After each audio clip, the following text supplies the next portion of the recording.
Hi everybody, I'm Dominic Nicholls. Welcome to a special edition of Ukraine the Latest.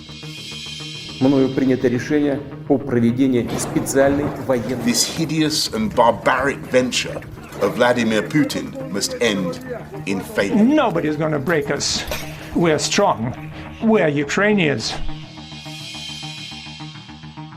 Today is a bank holiday in the UK, so in a break from our normal programme, we've got a couple of interviews from my time with the Royal Navy and the Ukrainian Navy last week. I interviewed a couple of the Ukrainian personnel talking about their training on autonomous underwater mine hunting drones, and another interview with one of the Royal Navy chaps down there about quite what it does. So hope you enjoy those.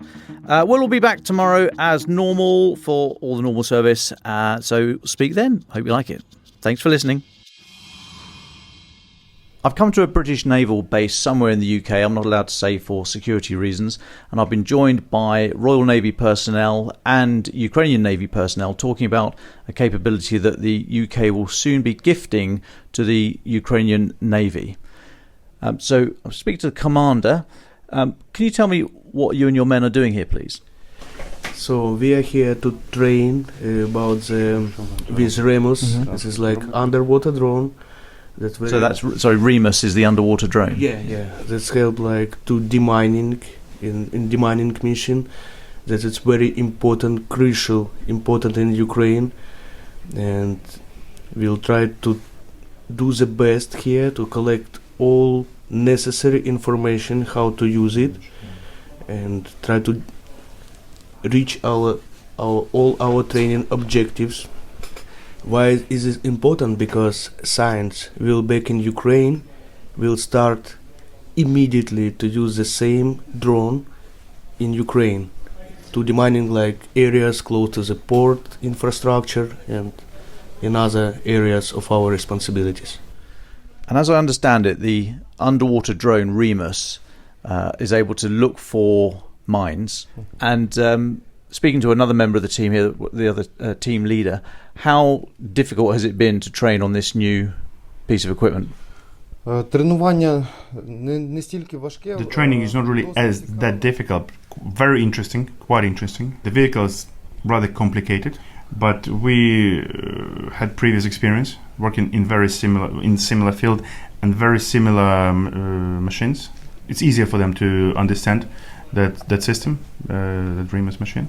Тому дякувати нашим партнерам. Well, we are grateful to our partners for that, for the training. Які дають нам ту інформацію необхідну для максимально.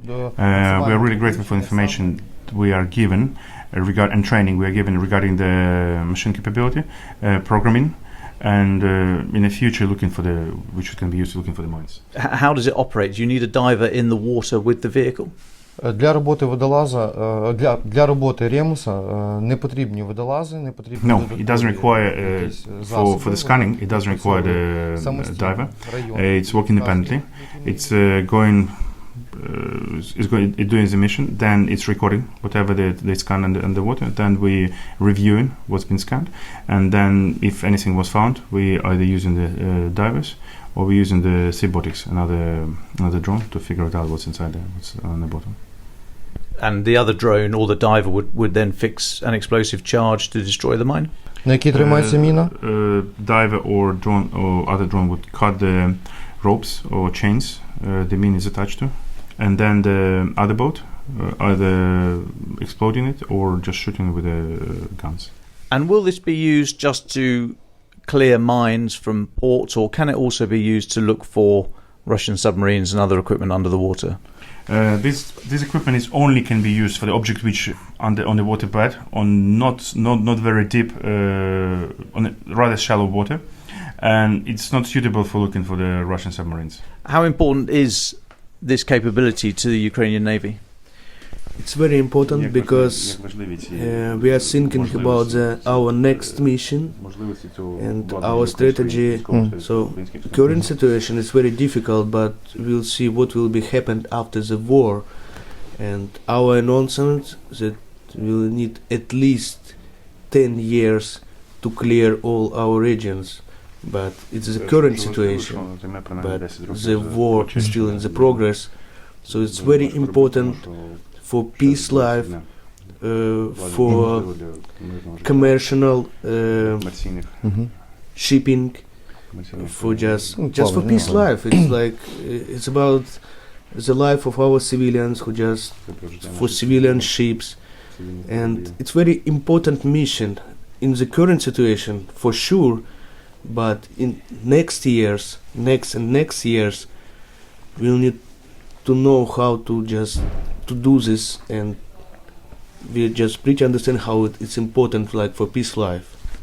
And will this be used to clear areas around, for example, Odessa, or is it used to clear sea lanes through the Black Sea? On this situation, we try to just clear the Odessa regions because it's still not enough, like vehicles like Remoses. So just Odessa region right now is primary. And how have you found living and working here in the UK? The learning process really good, like the way it was planned, great. The living arrangements really good as well. We are really pleased with the living arrangements. And it was your Independence Day has just passed. You obviously focused here on your mission, but did you mark it in any way? In current situation, we understand that we are here to learn. We are deep inside. We did celebrate, but we understand how important this learning process and how short time is for us to learn this. Hence, we concentrating on studies. So it was like yesterday. It was a bad accident in Ukraine. Like you know about the railway station, and we were really sad because a lot of civilians died tomorrow.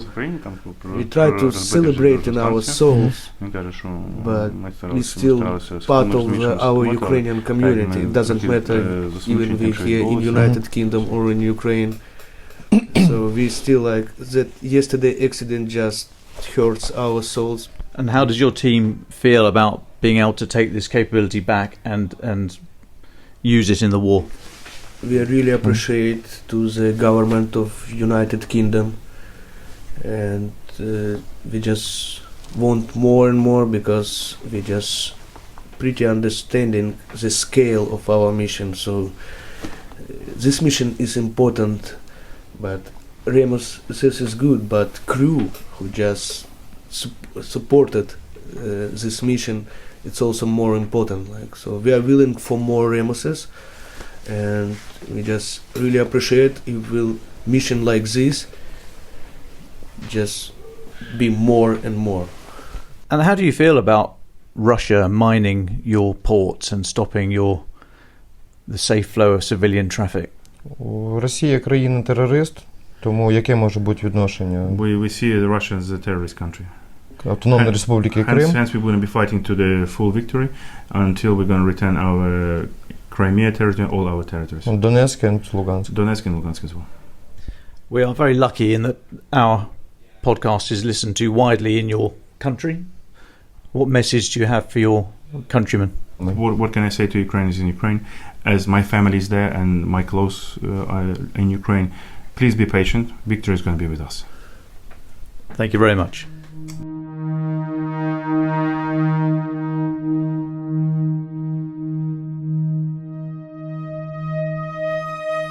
Lieutenant James Carpenter from DTXG, which is Diving Threat and Exploitation Group, and I'm assisting with the training for the Armed Forces of Ukraine to assist them in learning how to use an autonomous vehicle which will assist them in locating potential mine-like contacts and mine threats in coastal and shallow waters.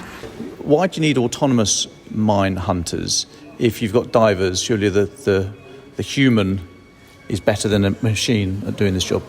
As a diver, I'd kind of argue that, but actually the autonomous vehicle can search such a greater area than a diver ever would. We are more the finishing product of the destroy, whereas to search, you over vast. The sea is a very big place, and to search these large areas, you need the autonomous vehicles or a side-scanning sonar of sorts that can locate objects that are either on the seabed or tethered to something which is in the water column.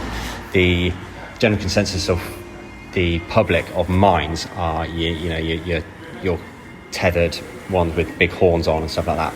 But a lot of the stuff is actually located on the seabed, and it's very difficult to find. Obviously, there's rocks and things like that, and this technology enables you to find all those things that are bouldering up from the seabed, and then you then have to go around purposely to look to see which, and then to identify, which you can then use a different autonomous vehicle with a camera, or you can use a diver to locate. But the training that we're doing at the moment is more for, it's kind of like proving a route. So we'll search an area for these guys, and hopefully there won't be any mine-like contacts, and then we can prove that then is like it's like a dredged area. So that's a clear area then they can use to hopefully get this grain and important shipping in and out of Ukraine. That's the vital thing. We're not looking at finding stuff to destroy. It's more like finding a clear route. Why are mines on the seabed? What do they do if they detect something big and metal going above them? The underwater explosive effect, it's called the bubble pulse effect, but an amount of explosives underwater can cause a lot more damage because water's not compressible, and the effects that it does from the seabed to the surface actually multiplies. What the damage it can do to a surface vessel when detonating on the seabed is actually, it's difficult unless you've seen it. It's difficult to actually explain.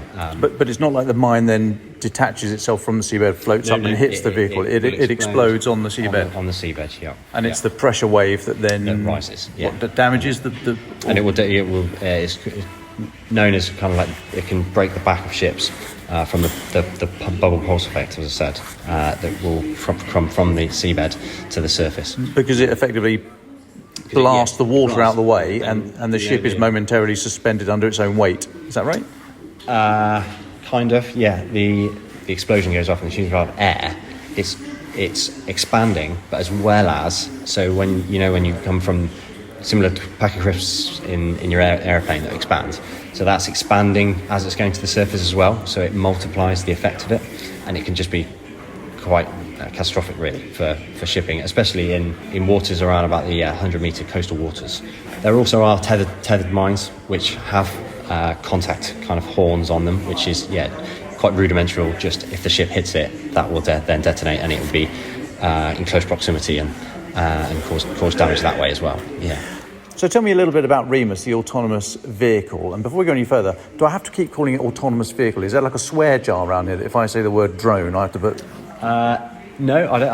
I think why it's not called drone, I think that's just more associated with aviation type autonomous vehicles. Yeah, UAVs is kind of what we call it, or we call it the robot sometimes. Yeah, it's. So tell me about the robot. Yeah. So it's about 1.6 meters long. It looks very much like people would say like a torpedo, but it's got no explosive elements to it whatsoever. It's purely a device that can find things. So it's got two side-scanner sonars on it, and we can hook it up to a laptop. We program it where to go, and then we literally put it in the water and send it off in its way. And we give it certain areas to search, and it would search that area very much like we call it the mowing the lawn effect, whereas it goes up one say and then comes back down and just searches that whole area, and then produces all the data and the imagery that we can then look at to decipher whether anything it's produced looks like a mine-like kind of contact. And what range is it able to detect stuff at, and what sort of size, at what range did it detect? I mean, it will start... The thing is, because it searches all the way along, it starts to probably detect things in probably 200-300 meters. But then when it goes over it, it will develop a better image of it. So you'd like to think you don't really need to have a range as such. But in terms of detection, it can detect something as small as a small a barrel, kind of like probably football size. It would easily detect. The range on it we can do it missions up to 10 hours, supposedly from the manufacturing spec. But we tend to use it for 2 to 3 hours at a time, and that also depends on the speed that you put it in, the tidal conditions, etc., that it's fighting against.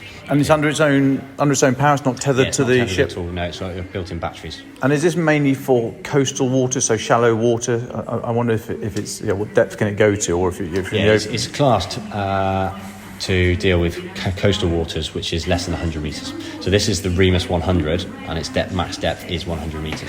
That it can detect, or that it can go to? That it can detect. It can also go to only 100 metres, and that's why I think it hovers just above the seabed. The Remus has a family of different robots going up to like 600 metres. So this is more designed for the coast. It's the smallest one they do. And how have these guys responded to training? Compared to Jack? Compared to our UK kind of trainees, they've been amazing. Yeah, they're so motivated, obviously, and really genuinely interested in anything that they can do. And what I found really refreshing is the appreciation of the equipment, whereas Jack will sometimes say, "Oh, there's always a better one on the market," kind of thing. And these guys really appreciate anything that they've got, and the appreciation of this kit is actually very, very good. And what the data is producing to help them out is excellent. And they've been, as I say, very, very appreciative, very conducive to training. It's been difficult, I would say. It's challenging with the interpreter, but they've dealt with it and managed it very well. Yeah. And how are they managing the technical nuances of the impenetrable language known as Jack speak? There has been with kind of our team that are assisting the training. A lot of the training is being delivered by the Americans as well as us. But our nuances in the Jack speak have had slight issues, but they're getting on board with it and starting to notice and kind of be aware of some of the sayings and repeat them themselves. Yeah. Which ones are they repeating? Are they taking yaffling spanners back to Ukraine? No, or going down 3 Quango and stuff. No, I can't. What's that? Is that rude? Am I allowed to? What's 3 Quango? It's just it's a made up location. So go to 3 Quango, and you'll find it there, kind of thing. But I can't really think. No, that's fine.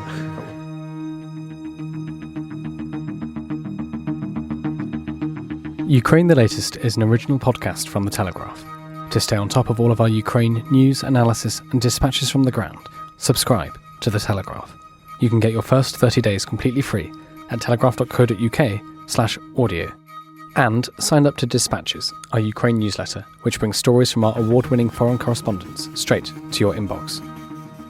You can listen to this conversation live at 1 p.m. each weekday on Twitter Spaces. Follow The Telegraph on Twitter so you don't miss it. If you enjoyed this podcast, please consider following Ukraine the Latest on your preferred podcast app. And if you have a moment, leave a review, as it helps others find the show.